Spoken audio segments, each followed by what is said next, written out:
ನಮಸ್ಕಾರ ಎಲ್ರಿಗೂ. ನಾನು ನಿಮ್ಮ ಅನಿಲ್ ಸಿರಿಗೆರೆ ಮಾತನಾಡ್ತಿದ್ದೀನಿ.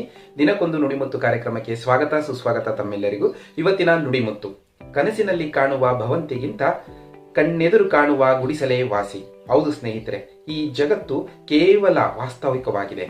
ವಾಸ್ತವಿಕವಾದ ಈ ಜಗತ್ತಿನಲ್ಲಿ ಯಾವುದೇ ಭ್ರಮೆಗಳಿಗೆ ಅವಕಾಶ ಇಲ್ಲ, ಖಂಡಿತ ಅವಕಾಶ ಇಲ್ಲ. ಹಾಗಾಗಿ ಕನಸುಗಳಿಗೆ ಇಲ್ಲಿ ಬೆಲೆ ಇಲ್ಲ. ನೀವು ಕೇಳ್ಬೋದು, ಹಾಗಾದ್ರೆ ಕನಸಿಗೆ ಬೆಲೆ ಇಲ್ವಾ? ಕನಸನ್ನ ನಾವು ಕಾಣಬಾರ್ದಾ? ಖಂಡಿತ ಕನಸನ್ನ ಕಾಣಬೇಕು. ಮನುಷ್ಯ ಕನಸನ್ನ ಕಂಡ್ರೆ ಮಾತ್ರನೇ ಅದನ್ನ ಗುರಿಯಾಗಿ ಪರಿವರ್ತನೆ ಮಾಡ್ಕೊಳ್ಳೋಕೆ ಸಾಧ್ಯ.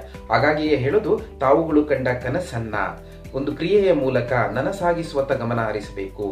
ಆಗ ಮಾತ್ರ ಆ ಕನಸಿಗೆ ಒಂದು ಗೌರವ ಸಿಗುತ್ತದೆ. ಇಲ್ಲವೆಂದ್ರೆ ಆ ಕನಸು ಕೇವಲ ಕನಸಾಗಿ ಉಳಿಯುತ್ತದೆ. ಆ ಕನಸಿಗೆ ಯಾವುದೇ ಪ್ರತಿಕ್ರಿಯೆ ಇರುವುದಿಲ್ಲ, ಯಾವುದೇ ಬೆಲೆ ಇರುವುದಿಲ್ಲ.